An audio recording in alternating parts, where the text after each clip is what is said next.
Hello everyone, इस video में हम लोग बात करेंगे कोऑपरेटिव लर्निंग के बारे में। Cooperative learning is an instructional approach where students work together in small groups to achieve common learning goal. तो कोऑपरेटिव लर्निंग क्या है? ये एक इंस्ट्रक्शनल अप्रोच है।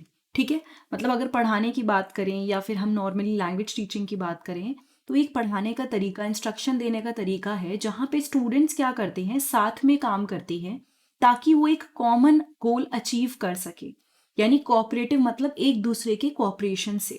और ये जो लर्निंग है इसमें फोकस होता है कोलैबोरेशन पे कि सब लोग साथ में मिलके काम करेंगे, सब लोग एक्टिवली पार्टिसिपेट करेंगे। ऐसा नहीं है कि टीचर ने लेक्चर दिया, बच्चे सुन रहे हैं, वो सब नहीं हो रहा है यहाँ पे। लोग सब मिलके काम कर रहे हैं, पार्टिसिपेशन पूरा है एंड आपस में एक दूसरे में म्यूचुअल सपोर्ट है। ठीक है, that is your cooperative learning.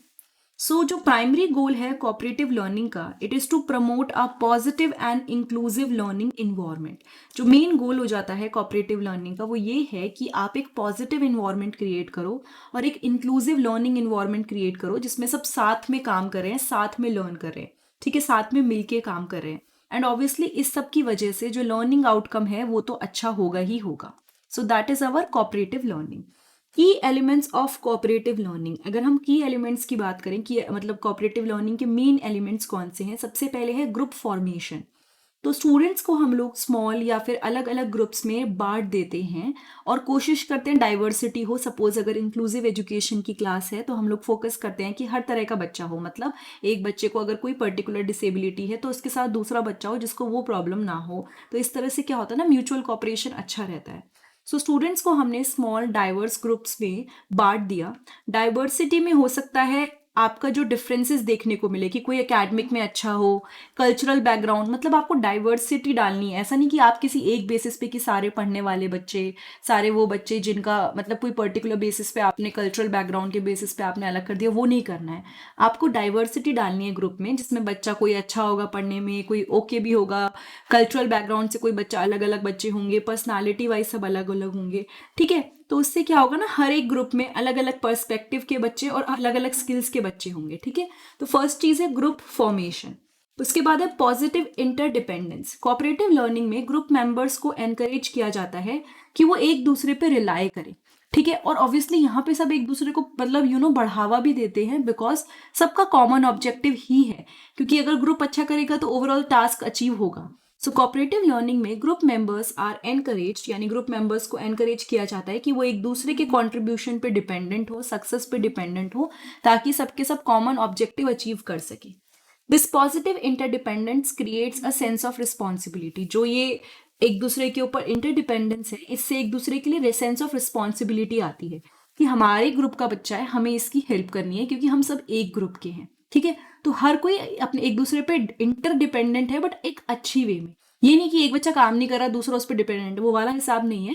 थोड़ा सा अलग यहाँ पर सिनेरियो हो जाता है, सब एक दूसरे पे डिपेंडेंट है but in a positive way. Individual accountability. Despite working in a group, each student is held individually accountable for their learning and contribution. चाहे आप ग्रुप में काम कर रहे हो, लेकिन अगर आप कुछ भी काम करते हो उसके लिए आपको ठहराया जाएगा अकाउंटेबल। ऐसा नहीं है कि ग्रुप में काम कर रहे हैं तो इग्नोर कर दे इस बात को कि सब कैसे कैसे काम करें। हर student is held individually accountable अपनी लर्निंग के लिए एंड कॉन्ट्रीब्यूशंस के लिए।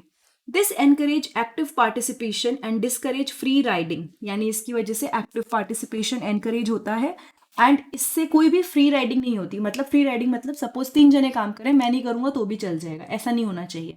जब कोऑपरेटिव लर्निंग हो रही है तो हर इंडिविजुअल को बताना होगा कि आपने क्या इस ग्रुप प्रोजेक्ट में, इस काम में पार्टिसिपेट किया है। इससे एक्टिव पार्टिसिपेशन प्रमोट होता है। फ्री राइडिंग यानी कि कोई दूसरे काम के मतलब उसके काम में मिल गया वो नहीं होता। एंड ये भी इंश्योर होता है कि हर स्टूडेंट्स एक एक्टिव रोल ले रहा है लर्निंग प्रोसेस में। ऐसा नहीं है कि बच्चा सिर्फ दूसरों की बात मान रहा है या फिर दूसरों को कह रहा है काम करने के लिए, वो खुद पूरी तरह से इन्वॉल्व है। फेस टू फेस इंट्रैक्शन, जो आपका कोऑपरेटिव लर्निंग होता है ना, वो कई सारे जो ग्रुप मेंबर्स होते हैं उनका फेस टू फेस इंट्रैक्शन होता है। मतलब एक दूसरे से वो बात कर रहे हैं, दे आर शेयरिंग आइडियाज, उनके स्किल्स डेवलप हो रहे हैं, कम्युनिकेशन स्किल्स। तो this is also very good for communication skills बढ़ाने के लिए, सोशल डेवलपमेंट के लिए, एक्सचेंज ऑफ आइडियाज के लिए ये बहुत अच्छा रहता है। फिर है कोऑपरेटिव लर्निंग टास्क। जो भी टास्क असाइन होती है ग्रुप में, these are structured in a way that promote collaboration and team work. आप टास्क, अगर टीचर के पॉइंट ऑफ व्यू से आप टास्क दे रहे हो तो ऐसे दीजिए जिसमें बच्चे सच में कोलैबोरेट कर सके। ऐसा ना हो कि टास्क देने के बाद काम एक ही जना कर रहा है और 4 लोग नहीं कर रहे हैं। टीम वर्क जैसी फीलिंग्स प्रमोट हो, कोलैबोरेशन हो। एंड ये जो टास्क होती हैं, ये problem solving exercise, discussion, debates, project, हर किसी चीज से रिलेटेड हो सकती है। ठीक है, so that is all about the cooperative learning. Now here's how cooperative learning can be applied in language learning। अब cooperative learning को आप language learning में कैसे अप्लाई कर सकते हो, because we are talking about pedagogy of English। so language practice and communication। cooperative learning encourage करती है, बच्चों को बढ़ावा देती है कि वो एक दूसरे से बात करें, इंटरैक्ट करें टारगेट लैंग्वेज में, यानी जो लैंग्वेज वो सीखना चाहते हैं। तो जब आप उन्हें साथ में काम करने के लिए ऑप्शन दे रहे हो, तो आपको भी पता है कि कोऑपरेटिव लर्निंग से कम्युनिकेशन बढ़ेगा। तो उसमें डिस्कशंस हो सकते हैं, डिबेट हो सकता है, रोल प्लेज हो सकते हैं, कोलैबोरेटिव लैंग्वेज एक्सरसाइज जिसमें मिलके सब लोग काम कर रहे हैं लैंग्वेज के ऊपर। इससे बच्चों को बहुत अच्छा मौका मिलता है कि वो अपने स्पीकिंग एंड लिसनिंग स्किल्स को इम्प्रूव कर सके। ठीक है, एरर करेक्शन एंड फीडबैक। कई बार पता है क्या होता है, कोऑपरेटिव लर्निंग सेटिंग में एक दूसरे की हेल्प कर देते हैं पीयर्स।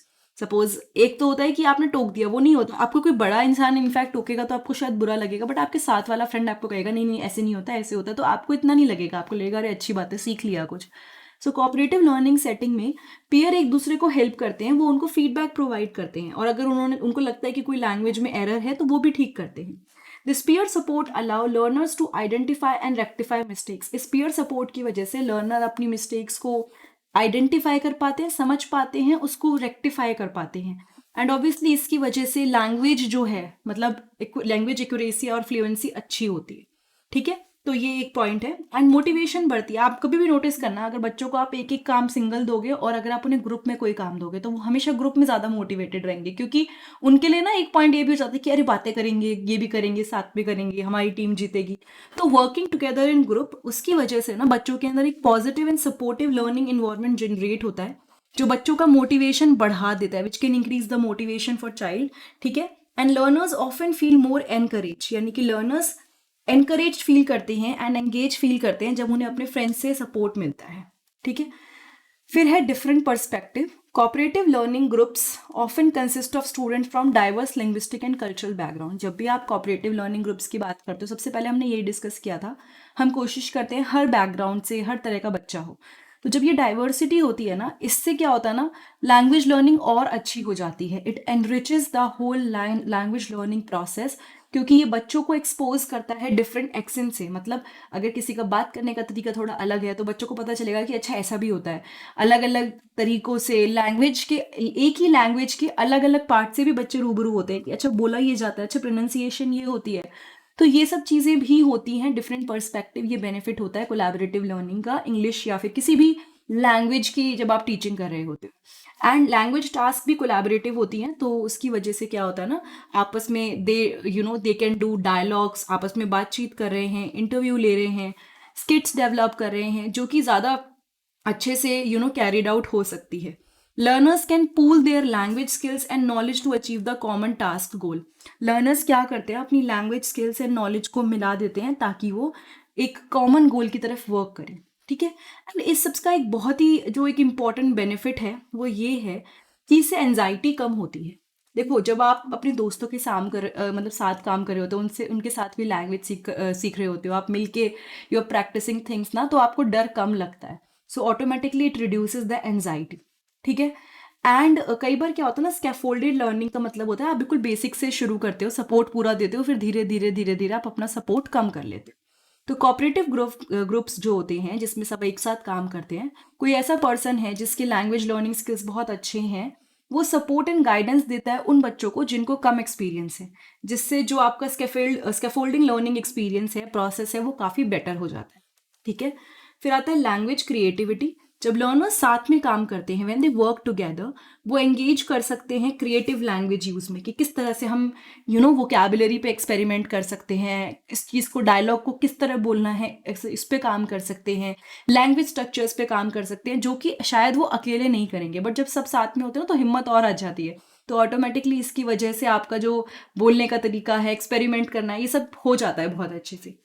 एंड इससे एक चीज़ अच्छी होती है कि बच्चे के मन में ना दूसरे कल्चर्स के लिए, दूसरे लोगों के लिए भी रेस्पेक्ट होती है।